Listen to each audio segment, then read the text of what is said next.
इधर आइए, बस बस बस तार प्यार इधर आइए। इनको तो आप लोग जानते ही होंगे। हाँ भाई, इंडिया से वैसे इनका दुबई में लोग भैया है ना, आपके भैया बहुत बोलते हैं। कोई बात नहीं, भैया ना सुना हमार बात। देखा इतना सुंदर सुंदर सब लड़का आइल बड़न जा तो तू के हां भैया उनकर दुगो यूट्यूब लाइव बड़ो वहीस तिवारी या रोशन देखन टीका के सामने देखो कि देखा है ने लगल बट मर्दन के मेला आयो सुखी लगन त हर कठिनाया केला आ कैसन चाही मर्द बोला हाले गो हाले गो हाले ता जैसन मर्द खोजबू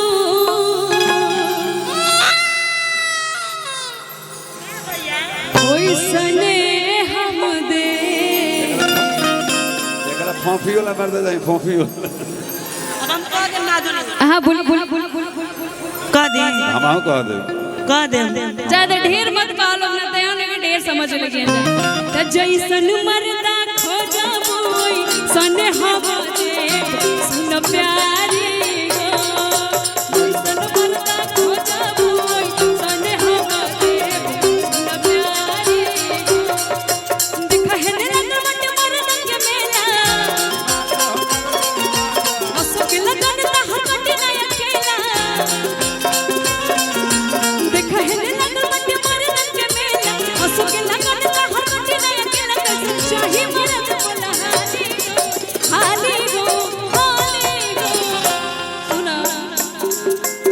गुंडा मर्दा खोजबू ऐ छोटे बाबा गुंडा से कम लागेला ता हम छोटे बाबा के दे आगे से बेसी पीछे नहीं चला असुन प्यार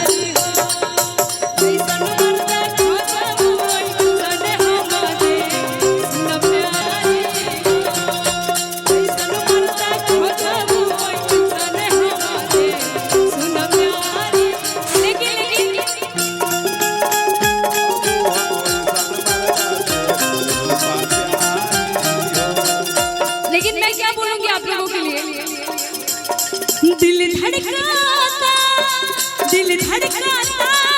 केहू के प्यार में केहू के प्यार में केहू के प्यार में केहू के प्यार में मन मस्त भइल मस्ती में दिल बैठल प्यार के कस्ती में रहे मनवा हरदम इंतजार धड़काता केहू के प्यार में केहू के प्यार में केहू के प्यार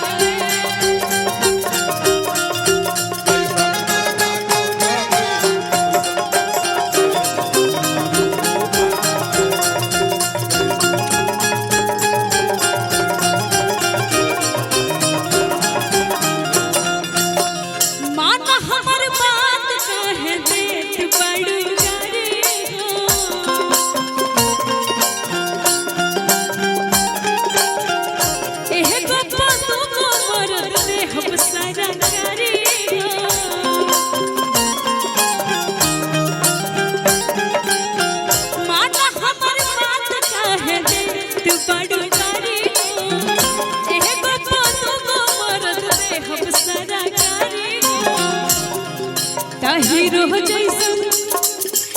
हीरो जैसन खोजबू है सब लइकन के दे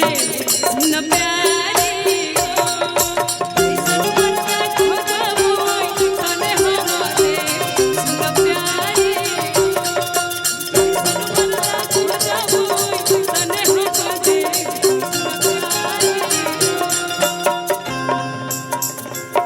पता है थोड़ा थोड़ा और भी सिंगर बनी जानो हमरो के दुइयो को गावे के बाद सिंगर के फिल्म ना तो लगावा तारी ब्लैक ब्लाउज देख के एगो हमरा के